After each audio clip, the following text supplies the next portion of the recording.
In our continuing series to mark the Tzu Chi Foundation's 50th anniversary, today we look at the first Tzu Chi publication, the Tzu Chi Monthly. First going into print 49 years ago, the bi-monthly periodical contains moving stories of love that inspire people. It also documented Tzu Chi's exploits while acknowledging all those who made donations to Tzu Chi.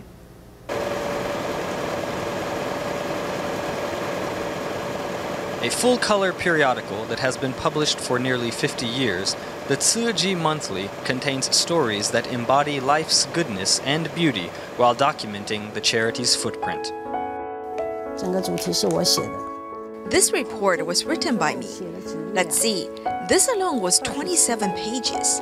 I only learned to use a computer about 20 years ago. Before that, I wrote with my hand. I did all my writings on the Tzu Chi Monthly's exclusive writing paper. Before print media digitalized, writings were done by hand.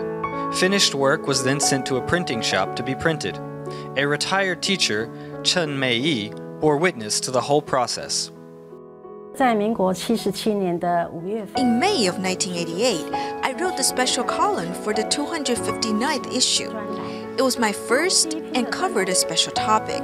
It was in the format of a letter to Mother Teresa, where I made comparison between Mother Teresa and our Master Cheng Yen, and also her charity and Tzu Chi.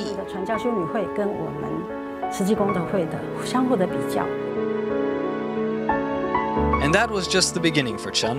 Her work would continue to appear under the monthly's special column, and she and her fellow writers would become Tzu Chi's first writing volunteers. Initially, the column documented Master Cheng Yen's daily life and was maintained by Master De Xuan, while she was just a laywoman.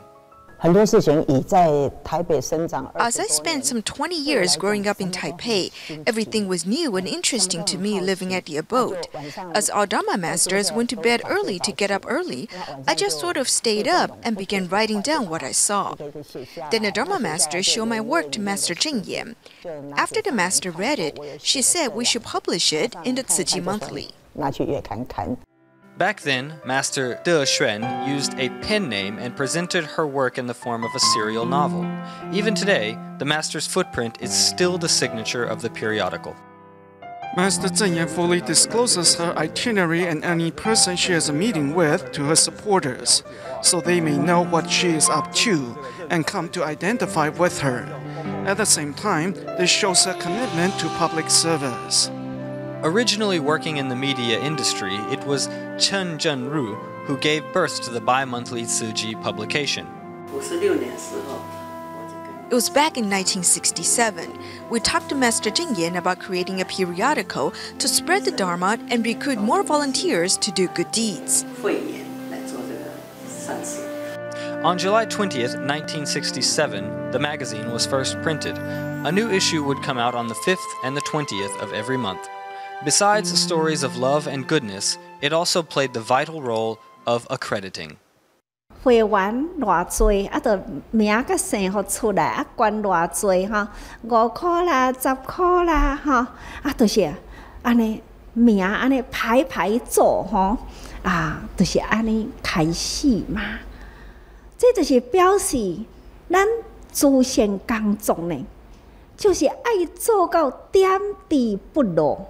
那么笑目透明清楚，我到底呢收偌济人的钱，我做偌济的代志。我觉得那笔钱，有没有入账？那我们 People could see whether their donations were processed by Tzu Chi, and also see where the money went, so they can determine if it was properly spent.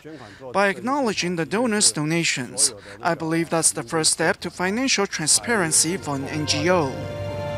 The accrediting section of Tzu Chi Monthly served as a bridge between the charity and its supporters. The magazine's volume also quickly rose from the initial run of 3,000 copies per issue to now some 200,000 copies. For the sake of the environment, a digital copy of the publication is also now available online to help spread goodness and Dharma to more corners around the world.